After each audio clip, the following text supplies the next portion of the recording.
Do you have a tough challenge with your supply chain or logistics? Loguru is the intelligent partner that works globally with manufacturers, retailers, and logistics businesses. We help our customers define, buy, and safely implement solutions across the supply chain. If you want a more sustainable future for your supply chain, visit loguru.co.uk. Complete end-to-end satisfaction guaranteed. Coming up in this episode. We're up to just under 200 case studies now of people working across the industry in a whole variety of roles, talking about their jobs, what they like, don't like, real passion, working for all different companies, different modes, both sides of the buying and selling. It's those case studies we're using to create curiosity. If we can create curiosity, then things can come from that. The Logistics Collective podcast is a series focused on the logistics industry, where there are many incredible stories to be told. We'll be speaking with those who've worked and are working within the industry today. What have been their experiences, good and bad, since joining, and would they recommend a career in the industry to others? Here's your host, Malcolm Pope. Hello again, and welcome to our next episode in Logistics Collective, the podcast. And today I have with me, somebody I've known for a very long time, that used to work for a juggler, that has had an amazing career all the way up to C-suite, and now sits as president of something called Logistics UK, and is also a board member of the Chartered Institute of Logistics and Transport. So, without further ado, I'd like to welcome Phil Roe to the Logistics Collective. Nice to see you, Phil. Yes, and you, Malcolm, and thank you for the kind introduction and great to see you again. So tell us about your role, and could you explain to those that might not know what Logistics UK is all about? Yeah, by all means. So Logistics UK is the largest trade association that represents people and organisations working all the way across the logistics sector in the UK and also in Ireland as well. People might remember the FTA, the Freight Transport Association, and actually Logistics UK grew out of the FTA as we broadened. We changed our name about 4 years ago now, just a little bit over actually. But what we do is we represent the industry. So uniquely, the organisation represents every mode that operates within the industry. It also represents buyers of logistics as well as operators of logistics, and seek to combine and consult to get really strong viewpoints to then influence all different forms of government. And a lot of that is in the DfT, but not all, because of course we've got a lot more devolved government across the UK. The organisation is also a services group, so it provides largely compliance services, consultancy and training across the road industry and also in the air industry as well. So it's a broad-based role. My role, I'm the non-exec chairperson of the board. I've been there as a non-exec director since 2017. And then was lucky enough to be to get this role 2 years ago when I left my corporate life behind me. Well, it's sort of you moved to one side to become more influential. That's the way I would describe it, Phil. Well, thank you for the career advice. I wouldn't be so bold. So what is Logistics UK most interested in at the moment? Because I do watch everything quite closely in terms of what's happening within the industry. What's perspective from Logistics UK in terms of what's really capturing your attention at the moment? Yeah, I mean, it's a really interesting time for this, obviously, sitting where we are in the electoral cycle at the moment. But I think there's really some great opportunities for the UK economy by really working more closely with the logistics sector. And we've recently done a piece of work, again, in consultation with our members, looking at what those priorities need to be going forward and actually how we make the best of those opportunities for the UK. And there's probably four of those and then one overarching one, really. So the first is that the logistics infrastructure for the UK is a national asset.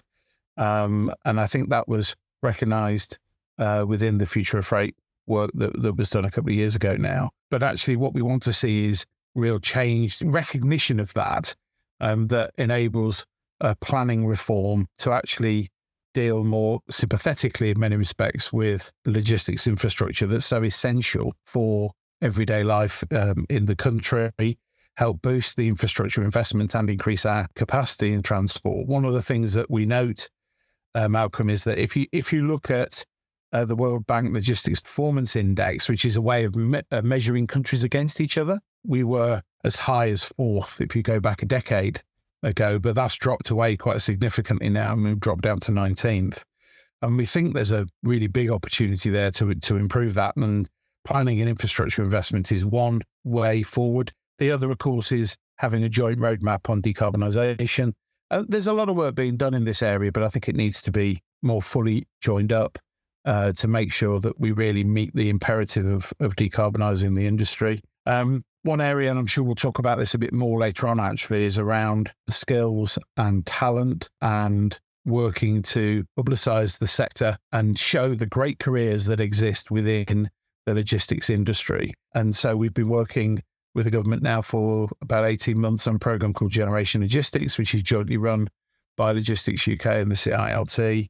And that's amazing. And I'm sure we'll talk about it a bit more later on, but that's critically important. And then probably the final policy area will be we've got to make trade with overseas countries easier for our UK industry. And, there's some cautious steps being made in that direction, but, it's clear that that's one area that we're probably disadvantaged from where we were previously. But one of the overarching things that I think we realised, and we talked this through with some of the biggest companies in the UK in logistics, actually, both buyers and sellers, when we were together in January, was that when you look at logistics as a sector, it's dealt with in 8 different government departments. And what we've called for, and I'm really pleased to say that this has become a call across all the major trade associations now within the logistics area, is that we believe that there's a role for a dedicated UK government minister for logistics, probably sitting in the Cabinet Office,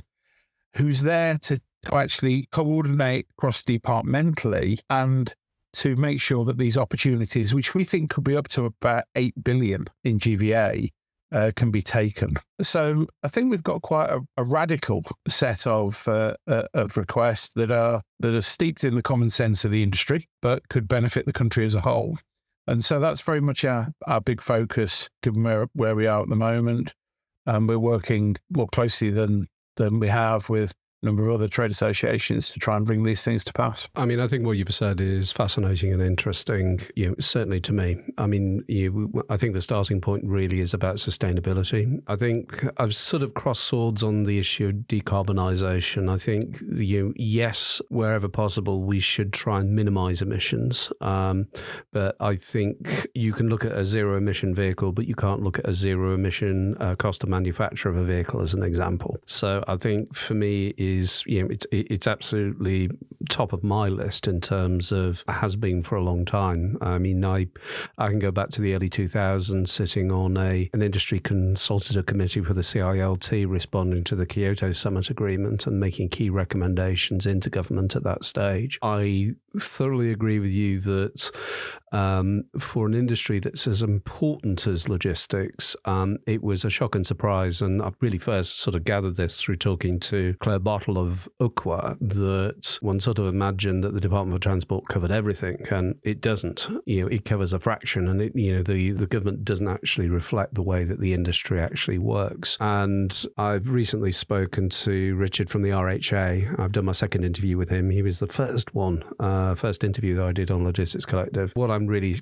sort of sensing, this sort of gathering of industry bodies, is a really great initiative, because if the industry bodies can't collaborate and can't seek to influence, how does the industry seek to influence? So I really, really applauded that. I think that was fantastic. In terms of bringing people into this industry, for me, I found it forever fascinating. And quite simply, it's our life support system. and it isn't regarded in those terms. It's treated more as a utility. I mean, even a base utility like, you turn on a tap and water comes out. Well, okay, there's a whole load of industry and effort and care that needs to be taken with that. But the logistics industry is orders of magnitude more complex than that. In the same phrase, it's also robust but very fragile. And I think decision making can, poor decision making, let's say at governmental level, can really, really stymie the industry. And it's going to go through a whole number of challenges in terms of this journey to sustainability, because it doesn't just start of electrification of your vehicles. It's all about modal shift. I've always been fascinated as we sit on an island, why do we not make more use of intra-GB sea freight? And it's a tiny percentage of coastal shipping that we have now. I actually trialled when I worked for Heinz use of feeder vessels just to see if it would work. And it did, and it was equal for cost at that time, but far less carbon. But the sort of transit time is about 3-4 hours too long for the retailer. And I shrugged my shoulders. I think that on occasions we've got this tremendous advantage of being an island and we don't leverage it. I think you make an interesting point there. I mean, the coming together of trade associations on big points is something that myself, David Wells is CEO at Logistics UK, Richard, Claire, and there's actually 11 trade associations that got together and we jointly wrote to the Prime Minister and all the other leaders around what we think are the priorities for the future. I think government is actually, from what I've seen, and I saw a little of this during COVID and Brexit when I was still working at DHL, and a bit more of it, I suppose, in the last 2 years since I've been at Logistics UK. Government is more open and listening more to the logistics sector than I think it ever has. And I think in a way, COVID was a bit of a dawning realization of some of the points that you made earlier on. And one of the things that we've got to do as an industry is not make it too complicated and too difficult to understand what the key messages are on the big areas. There's a wealth of smaller areas particularly around regulation that are really, really important in day-to-day operations. But for us to really move this conversation on, having a more joined up voice on the big issue, I think we regarded as really important. And that's why we started with that collaboration at the back end of last year. And absolutely brilliant initiative. Wonderful. I mean, whatever colour of government we have in, if it's listening to this industry, I'm really happy and grateful as far as that is concerned. It certainly hasn't always been that way. So whatever your combined 11 trade associations are doing, it's obviously the right stuff. So, I just wanted to register my well done and give you, from my little world, absolute encouragement to continue with it. I think it's the right thing to do. Yeah, and I think we think so too. Really, I mean, we're not going to make it too complicated. It's not a new organisation or anything like that. It's people coming together with a common interest. Certainly, and I think going back to the earlier point, you really focus on how do we get talent into the industry. I really got to say, this is the most fascinating industry. Yeah. It is a family of people within here. You meet so many different people. I certainly have during my career. Some of the new technology that is coming in, some of the challenges associated with that. I mean, when we're talking about decarbonisation, we perhaps are a bit vehicle focused, but then what we then are going to have to do is create all of the supporting systems behind the scenes that are actually going to be adapted for that, because the handling characteristics of, let's say, newer vehicles coming into this are going to be different, and so arguably the algorithms that you're using in the core of your systems might arguably be different as well. Yeah, I think I was going to tell you a little story, actually, Malcolm. I was thinking about how to get this across about... I absolutely love a little story, so you carry on. I am sitting comfortably and you can begin. I'll try not to make it too long. I got into logistics straight out of university. There was a lecturer there called Jonathan Ayling. I went to Salford, and he ran a transport economics course one year and an industrial economics course the next year, and I did both of them. And I'd never heard of logistics, didn't know what it was, never really crossed my mind. My mum ran factories, my mum's pharmacies, works as a pharmacist, and so my work experience, if you like, was quite narrow. And he planted the seed of saying, well, why don't you look at this? Why don't you go and look at this industry? And he knew about it. Yeah, obviously he knew a lot more about it than I did. And I remember going and applying for what was the NFC management scheme. You'll remember that from donkeys ago. And I would never have done that if he hadn't have planted that seed. And so at the moment, as we're running with Generation Logistics, which is, say, a campaign, 50 odd sponsors, including 11 trade associations and companies across the industry, as well as the Department for Transport. So it's jointly run by CILT Logistics UK, and the Department for Transport supply about a third of the funding. And what we realised is we can make a big impression upon a young audience through a social media campaign. And we've been doing that for 18 months. And it's been really, really successful. But we also have to go back up into education as well, because if teachers know a bit about logistics, and generally at the moment they don't, then it's more likely that it might trigger interest in other people as well. Because ultimately, young people in particular, they take their career advice from a combination of family, social media, teachers and careers advisors as well. And so what we're doing at the moment, and it's really interesting to see the uptake on it, is we're creating lessons in maths, in geography, business studies, and computing with a logistics theme behind the lesson. And we're creating them then as free to download lessons for teachers to then use when they're teaching those subjects. We've created the first ever careers guide with 14 different job families, everything from the physical roles, driving and warehousing, to all the support roles, including solution design and consultancy and IT and finance and HR, international trade.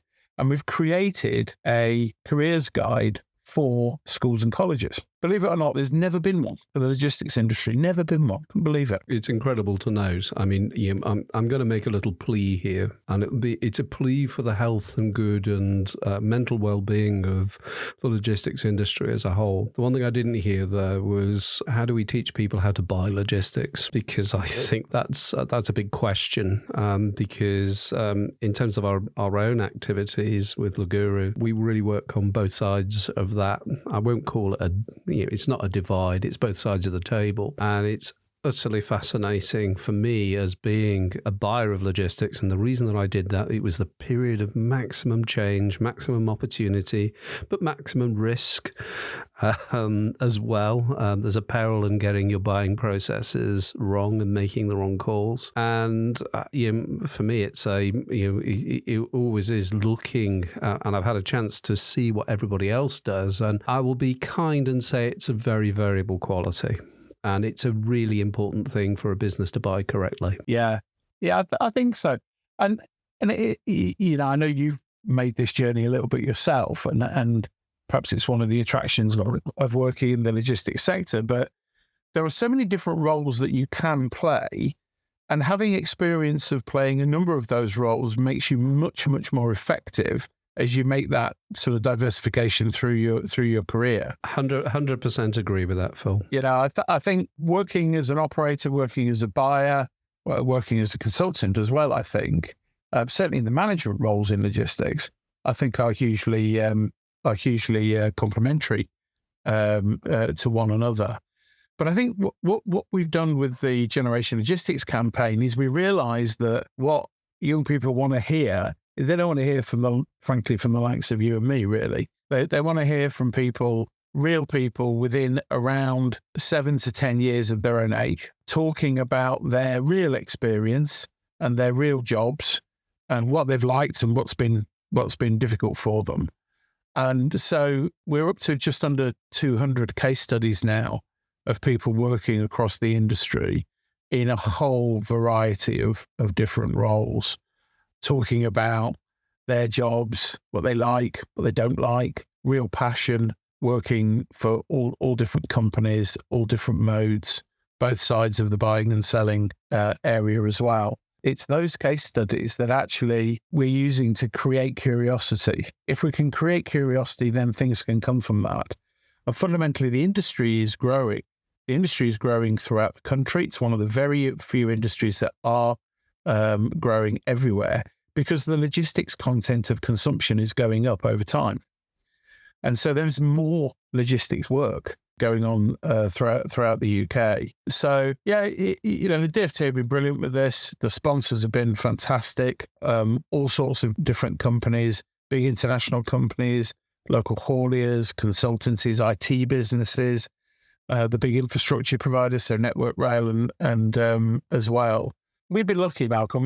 We've created our careers out of the variety that's available in this industry, and I think it's only right that we try and help people also find their way forward in the industry if it's for them. And it may not be for them, but let's not lose sight of the fact that if people don't know about it, go back to my story. If Jonathan Aylan hadn't talked about it, I'd have never looked at the NFC brochure, I don't think. And so our focus at the moment is on helping careers advisors and helping teachers, as well as talking directly to young people through social media. We've created lessons for GCSE years as well, and games as well for the younger years. And, I feel very passionate about this. I think as an industry, we need it, but I think it's great to be able to enable people to make the best of their careers and their lives as they go forward. Absolutely. Clearly, you've done your research, and the relatability can be age-related. But having said that, your own story of somebody that started as a student and then went on to some of the most senior roles in the largest logistics service provider in the world, that is quite a story. And you've covered something of your journey, but what are the sort of key memories that stick in your mind, both in terms of successes and challenges that really shaped your journey? What can you remember? Although it's a long time ago, it feels like everything was in black and white at the time, but I do remember my first training program that I went through. There were 64 graduate trainees a year. I joined at 87, and it was a brilliant program of introduction both to work, but also to the disciplines of working in the distribution industry. It was then. It wasn't really called logistics. And I still, every now and then, I think back on some of those things that we were trained in, and I still use them. I think that would be the first thing. I think I remember going the first time I went to run a site, which was for Sainsbury's, doing their beers, wines and spirits, which is a cracking job, Malcolm, I have to say. And I called it my growing up job because I don't think I realised what I needed to do and what I didn't know. Did you say growing up or brewing up? Yes, growing up. Definitely a growing up job. Okay, just to clear that up. Yeah. I'd be 25, I think, at the time. And, you think you're on some accelerated path, which is, I think people were encouraged to think like that at the time. And I stayed running those sites, a couple of sites for about 4 years. And that was really, really important, particularly about how to work with people. Fundamentally, this is a people industry. Yes, there's lots of technology and automation, and there's an increasing amount of sophistication, particularly in the establishment of logistics operations. But the heartbeat of any logistics operation is the people that work within them. And so being able to be credible, honest is really, really important if you want to work in this industry, and particularly if you want to lead other people. And I think that probably that job more than any is the one that taught me a lot. Some painful stuff actually in there as well, but you have to go through that in order to learn. I guess I'd worked in operations for about 10, 12 years, and I wanted to do something different. And I moved into working with customers at the time. This was when I was at TDG. You'll remember that, the juggler. Working with customers on looking to create new ways of working or new products if required, and then from that into sales and marketing and strategy over the course of about 4 or 5 years, and that was remarkable. I remember the biggest thing was you come out of operations where everything is in a routine. Your routine. You know what your routines are, whether it's in the day or in the week or across the month or even across the year. And then you go into a sales environment where you've got peaks of activity, and then you've got different quieter periods. And it was such a massive change. And I really enjoyed it. I think that was during that period was when we first met, actually, up in up in Wigan. And I really enjoyed that change. But then I wanted to get back to running businesses, and so I went back and did that for another 10 years. And then I moved back to Excel, and then DHL bought Excel in 2005. And from there, I think the opportunities and the environment really changed because there were so many different things that you could do. And, I love variety. I am fascinated by this industry, and I like business as well. So for me, that was just marvelous. I mean, and I spent some time working internationally with some of our customers, going into new markets, as well as running the businesses, and working with a couple of very, very close friends and colleagues to create transport strategy for DHL. And so there's, it's strange when you look back on it now. It's such a long period of time. There's only bits of it that you can immediately recall.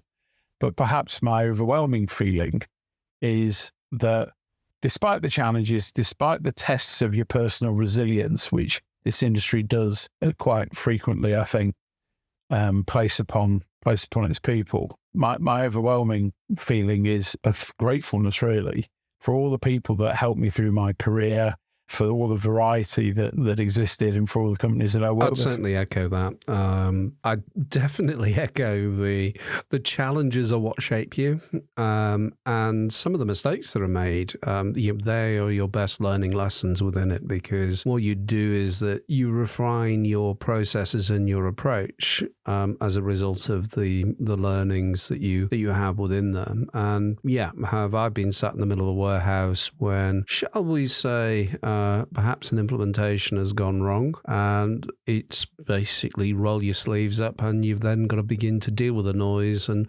plan in a difficult environment your recovery out of that. And you learn an awful lot in terms of that. And that's certainly shaped my knowledge and experience of, I now know what to do, and I'm very clear in terms of what I don't do. And I'd also echo your thoughts in terms of, I've had a whole series of people within my career that have given me chances to do incredible stuff. And I didn't think even, that I would be going, to the Houses of Parliament, that I would be going to the European Commission, that I would be leading a group of 25 FMCGs in Europe trying to look at collaborative logistics. I didn't think I was going to be doing anything like that. And so the view that I take of the industry is that it offers huge opportunity for anybody coming into it. And take that from, an aged person like me, I would want to try and relate very clearly to somebody that's starting their career, that this is an industry that is most certainly worth scratching beneath the surface and finding out a little bit more about, because it's an area of white hot really change and investment and new technologies, and I actually think the best is yet to come. Yeah, I'm people I've worked with over the years. We've had this conversation quite a bit about describing logistics as a team sport, really, almost like the ultimate team sport, I think, because you achieve nothing on your own. And that I think that's true really in all areas of working in logistics. So if you like problem solving and working with people, and if you're curious, it's a great place to be for all people, irrespective of things like educational background. It's becoming increasingly diverse. Well, it's interesting, actually, go back to our case studies for Generation Logistics, that we've got a significant chunk of those. I think just under 40% of our case studies are from women working in logistics, and about 20% of it is people from the BAME community as well. So what we're trying to do is show that there is something for everybody within the industry. And that's noble. And some of the best operational leaders that I had exposure to during my career were women. And I would say that we've got to have a diverse mindset to find the talent to come into the industry and make it a very comfortable place for people to land and grow. Yeah, I think we're one of the things that I think is changing. I think it's changing slowly, but it is changing. One of the bits of feedback we got from young people was that you needed a degree in logistics to understand a job advert in logistics. The way you read the advert, you had to know something about it, and it therefore put up an immediate barrier. if you weren't already working in the industry. And I think if we're going to win this battle for talent, because I think most industries are in similar kind of battle as well, really, then we've got to be the place where you go to get the experience, not the place where you have to have the experience before you can arrive. And I think, I mean, you've probably seen it as well, Malcolm, but I think over the last few years, we've seen a massive change in how many organisations in the sector are recruiting, training, and encouraging and looking after their young people. And, it's great to see that. And we're going to need to keep doing more and more of that, I think, if we're to be successful and get the talent that we need going forward. It's sort of an interesting perspective. I've had a balanced career of working for a combination of FMCGs and also logistics businesses, both small and large. But I remember during the 1990s, joining Tibbetts & Britton at the time, which eventually was subsumed into XL and therefore DHL. And my comment about that was that was an incredible change for me, in the business really did look and care about me being educated. And there was an immense push in terms of learning new skills and learning about the industry back then. And frankly, that hasn't been repeated in some of the largest scale FMCGs that I've worked with since. It's there is a sort of view that there are some learning experiences. Heinz was brilliant for giving you working opportunities to go and learn with quite a bit of support and latitude to do that. And I much appreciated at the time the latitude to innovate and try new things. But then thereon after, it was you have the knowledge squeezed into your head, you're processing it, and thereon after, the forward roles of that were, oh, well, you sort of know what you're doing now, so you don't need so much in the way of development. I was smiled wryly at that. So whilst perhaps the logistics industry, and I can only speak from personal experience, it may well have had a poorer rap, my experience of it was truly very, very positive indeed. So thinking about really the sort of immediate now and then going into perhaps the next sort of 5-6 years, what do you think are the biggest challenges for the industry? Well, I think they kind of go back to some of the things I started the interview with, really. When you look at where we are at the moment, there is a big opportunity to improve efficiency and productivity. There's a big opportunity to decarbonise. There's a big opportunity to continue to create great careers for people in a broad area with massive variety of different roles, I guess, across the industry. And I think bringing those areas together in a cohesive way, working with local government, national government, devolved government, is the really big challenge, because fundamentally, if we improve the logistics industry through those different areas that I've just described, we're going to improve the UK economy. We're going to make the UK economy more efficient. We're going to improve service and cost performance for the UK as we go forward. So I think that's probably the macro picture, Malcolm, of where there are opportunities. I think within the micro picture, actually, if you take that back perhaps to individual organisations, then, I mean, clearly at the moment there is a very severe pressure, financial pressure on particularly the transport industry. I mean, we've had horrendous numbers of businesses go to the wall over the course of the last year. Hopefully we're coming out of now, but we've been in a period where the physical economy, I think, has declined much more than perhaps the financial numbers say, and so there's much lower activity. I think out of that creates opportunity for greater collaboration. And I do agree with your comment earlier on that it's not just about changing the technology for decarbonisation, it's also about reducing waste and empty running. And I think there is an opportunity in those areas. And I think also there are a whole load of other technology opportunities that the industry is starting to take. And actually there's some wonderful examples of this that, my newish role I've managed to go around and see. And so I guess at both macro and the micro level, what I see is opportunity. Yeah.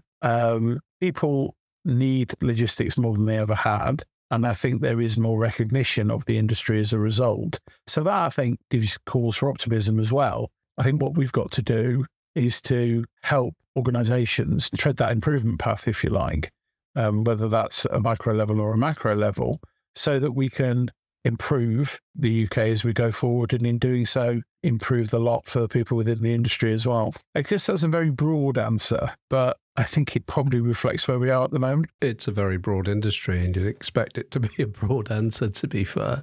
And it's a good answer. I would begin to, sort of stretch out to the future and say, well, I think there are a number of things that are on the table that could prove very, very interesting. So everybody is talking about AI, and I started looking at machine learning and AI 16 years ago. So it's not the white heat of the moment in reality. It's just been sitting in the background, and we're trying to figure out what to do with it. And I think some of the use cases now, I think, are a little bit prosaic. And what I think we need to do as an industry is to develop what I would call the rich and superhuman questions that really challenge it. So how can we actually coordinate our network of networks better in order to be able to improve load fill, in order to be able to cope with new vehicles and new methods of powering vehicles? Can we offer customers, for example, services that are based on, well, this could be more sustainable, and are you interested? Because I think an awful lot of what we do is, we will have it to you, one press of a button, and we'll get it to you very, very quickly. And that's great. But is it when I really need it? And there might be some products that I do need immediately. But a lot of the time, actually, accuracy and precision of delivery point and flexibility to be able to choose that is better than speed. And so when you begin to look at, let's say, the numbers as far as empty running, but also load fill, that's the other part that people often miss. I think we miss a trick within that we're going to have to apply some considerable smarts to get that in there. But I think that's a tremendous opportunity for the logistics service providers, certainly those of scale, to really begin to leverage their network. Yeah. And of course, we're doing some work in that area. Part of my some of the things I've become involved in since over the last couple of years, I'm working with the Digital Catapult. This is not with Logistics UK, it's under my own bat, really. Working on a program which is looking at exactly those things about how to foster collaboration and how to create digital tools to help people be able to collaborate. And it is really interesting. I mean, it is really, really interesting because I don't think the ideas are particularly new. Well, they're not new, really. But the capabilities are increasingly growing to be able to support decision-making, particularly in transport, in a much more speedy way and much more in keeping with actually how the industry works. And it's going to be really interesting to see how that develops. But yeah, I do agree with you. There's lots of exciting things that I think that are starting to happen. But I guess the principles then that underlie what makes really good solutions are still pretty much the same, really. Fundamentally, we have to chase waste out of the supply chain. It is interesting, Phil, in the first stages of sustainability, when you're actually looking at it, that actually is just following common sense of becoming more efficient. And becoming more efficient increases the value proposition of the industry and increases profitability. So if you're saying what I think is one of the largest challenges for the industry at the moment, and I say this from a position of, a former buyer of maybe some reputation, whether that's good, bad, or indifferent. But my concern at the moment is that I don't think logistics providers are making enough profit. Yeah. And that's partially reflected by the 480 or so distribution businesses that have gone to the wall last year. And speaking to Richard of the RHA only a week and a half ago, it's running at 150 in quarter one and likely to hit 600 by the end of the year, which is an absolute crying shame. But for me, it is this pursuit of efficiency also is, and sustainability is also about pursuit of profit. And I think people that are buying logistics have got to understand that the industry is going through a big challenge and a big amount of change, and actually it needs the money to invest. It does. And I do also understand that when you've got an economy, this is why we need growth in the economy. all of these things become easier with an economy that's got growth within it, and we haven't had any growth in the economy for a long time. There is a reverse perspective to that, in my experience, Philip, I might say, is that quite often a tough economy should lead us to becoming leaner and more efficient as a result of it. I think the other part of that is when we're looking at it is interesting to look at the reasons why businesses actually do fail. And some of it will be related to, for sure, challenges as far as rates are concerned. But quite a bit will be related to cash flow. And I'm sort of fascinated, you've got a low profitability industry with payment terms that are stretched.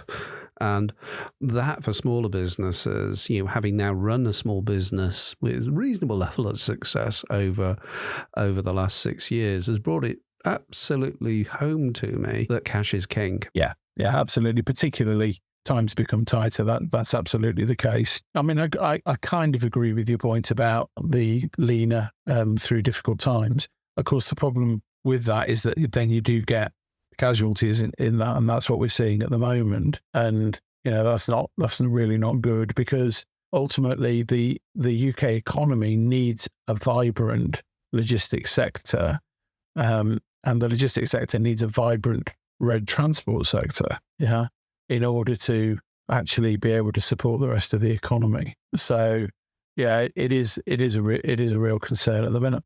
My other future interest at the moment is digital product passports and where that could potentially take us. I'm utterly fascinated and working quite heavily at the moment in terms of trying to imagine where that is going to take us. And I think the ability to have easier access to information on individual units of product during its lifetime can bring a whole new range of opportunities. It isn't just it's an automated barcode, who gives a damn. It is everything else that you can actually do with it. It's what becomes really interesting when you look at consumer choice over decarbonisation, because where you've got digital product passports, then you can take more characteristic information through the supply chain as well, and how consumers then react with better information, I think is a key factor really in looking at how decarbonisation works. I think the other thing that goes with it, though, is that fundamentally we're a trading nation. So to make those kind of approaches work, we have to be able to work collaboratively and internationally to make sure that the standards that we put in place work. So it's really important that we're not trying to create something that's just for the UK. 100% agree. Yeah. And again, lubricating trade friction is important. And we have a really interesting technology partner that's utilizing AI in order to be able to speed through customs processing, and utterly fascinated in terms of where they are at that point in time. It was a little bit post-Brexit. It reminded me of the early part of my career during the late 80s and into the early 90s, prior to establishment of a single market. And, it didn't appear to embrace particularly the digital world to easily solve the problems. And it is good to see that people are thinking in that space. Yeah, I think so. I think, ultimately the digital solutions now that are available, they change the game. They change how you can manage processes that have been largely unchanged for a long, long time, particularly on international trade. And actually, the digital catapult has got some projects that are running in those areas at the moment. I'm not directly involved in them myself, but listening to how they work and what their ambition is, it gives you real cause for optimism, because fundamentally we want, particularly our manufacturing businesses in the UK, to be as competitive as they can be. And we know that most manufacturing, but not all, but a large percentage of manufacturing businesses, if they're setting up in the UK, they're going to need some form of export market to create the volume they need. Thanks, Phil. And now, look, we've got to my final question. And my final question is, how optimistic are you for the future of the logistics industry in the UK? Yeah, I'm really optimistic. And that's based really, I think, on a couple of things. I'm really optimistic because I believe that the importance of the logistics industry is being understood to a greater degree by more people. That isn't to say that I'm in any way complacent that particular journey is run, because it isn't. But I think if you compare it to where we were 5 or 6 years ago, then I think it is in a very different situation. And I think what that means is that the ideas and the opportunities that we're identifying across the logistics sector will get a better hearing, and we'll be able to work even more closely than we do. And we already work very closely, I have to say, with lots of different government departments. But actually, the ability of the industry to be able to express what are the key issues, I think, has also improved as well. So I think there will be growth in the industry. There's bound to be bumps in the road of activity levels, and we've certainly been seeing that over the last year. And finally, I think if we continue to collaborate the way that we are now to show to people how attractive it is to come work in the industry, then I think that gives us cause for optimism about the next generations of people that are going to come into the industry and carry on delivering for their customers, carry on driving improvement in supply chains, creating service, supporting the essential services that we have in the country as well. So I think there's a lot to be positive about. As ever, there's always a lot of short-term challenges, and we definitely feel like we've been in that position now for a few years actually. But I think with all the things that we could do, if we can get those properly deployed, then I think the future for the logistics industry is very strong.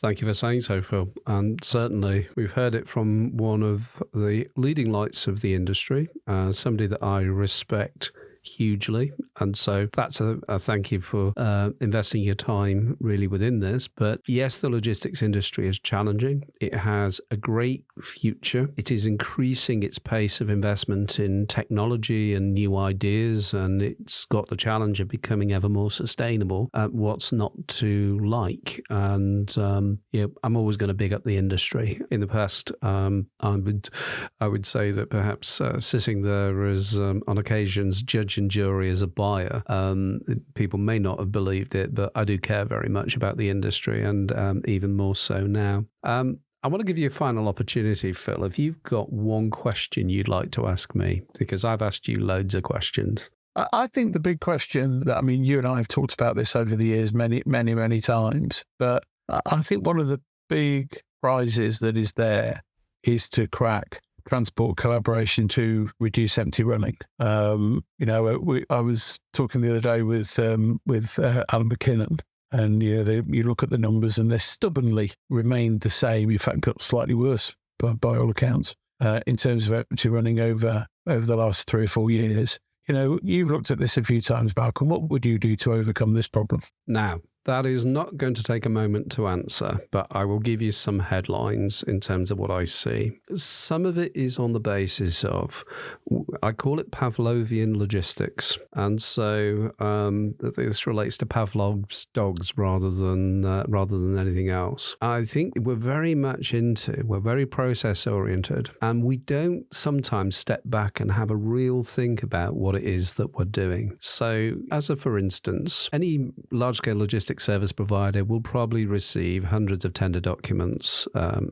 every week or month, and they're going to triage them, they're going to look at them, they're going to actually say, well, what looks attractive? The ones that they're not interested in, they will put to one side, and the ones that they are interested in but don't win, they'll also put that to one side. At no point will they go back and perhaps reflect on the business that they have at the moment and the fit of the new piece of business with the existing business that they have. And nor will they use the big data And perhaps, there might be restrictions in terms of confidentiality, maybe. And so NDAs maybe work against us in this circumstance. But they're getting literally bucket loads of distribution information, and it goes and there's nothing that happens with it. And so for me, a lot comes from my perspective about how we buy, how we sell, and are we really using all of the data around us in an appropriately intelligent way? Or are we actually managing by rote and getting excited about winning a new prize, but not actually looking behind us and saying, well, what impact does that have? Now, in that sense, the logistics service providers could become the utter heroes. When they understand the network balance, they can perhaps be more proactive. And I often tell the story that, I had a 350 million a year logistics category to look after. And I only ever had one proactive approach in that period of time. And then I would hear some chomping of teeth when I'd be talking, I'd be in a tender environment because people would want to come and have a more value-added discussion. But the reality is the value-added discussion always needed to happen before. And the truth of the matter is that if you do this and you build this big network model, and you then have something that looks a little bit like contract lifecycle management lying behind it, you begin to be able to target better. And when you truly understand your networks as a whole, you can then perhaps begin to form strategic alliances. Well, could co-opetition work? Well, what are the examples, let's say, that might be related? And I would just go and have a look at the airline alliances. So things like SkyTeam, Oneworld, Star Alliance. And what they do is that they do a variety of collaborations regularly to build networks across businesses in order to be able to take people across the world in the most efficient and profitable way that they can. And I guess my surprise is that we're not seeing so much of that in the logistics industry. And I would love the opportunity to promote more of that. And I'll go further and say we're doing some very, very deep thinking on that at this point in time. Yeah, it is. It's definitely a big prize, isn't it?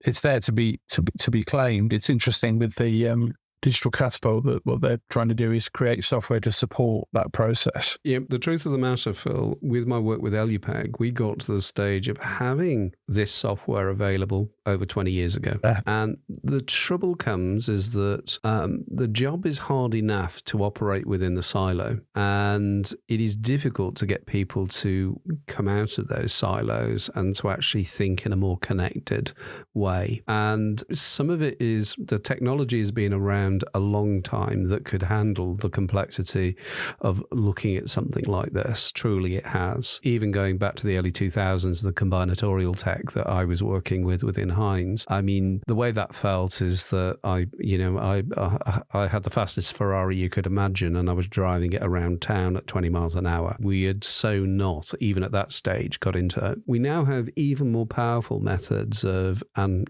smarter methods of analysis. And I go back to my earlier question is, are we asking the superhuman questions? Because if we don't ask those questions, we're never going to get to the answer. The superhuman question would be addressing behavior and actually turning around and saying, well, okay, this is beneficial for you in terms of your own profitability, but it is able, rather than some aspects of greenwashing, you can really tell a great story as far as sustainability. Now, that might be unrealistic, but if we don't look and we don't try, we'll never get. Yeah, no, really good.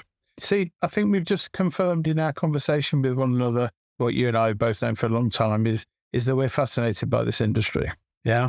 Absolutely. There is always, we look at it, and I am not demeaning or meaning to anybody that's working within this industry doing a damn difficult job on a day-by-day basis. But what I'm looking for the future of the industry is that it has to be more profitable to invest for the future. And it has, in my view, need to take a new approach in the way that it gets business, it looks at its balance of business within those organizations, and it may well seek to trade. In my mind, I always find tendering quite ridiculous because, in theory, from a buyer's perspective, you get smart, you get everything clean-ish in terms of your data and your requirement once every, say, 5 years. Well, in theory, most large-scale businesses should have reasonable control of their data and could build what I would describe as a forever tender. So it's almost it's live and we can actually see the changes going on. And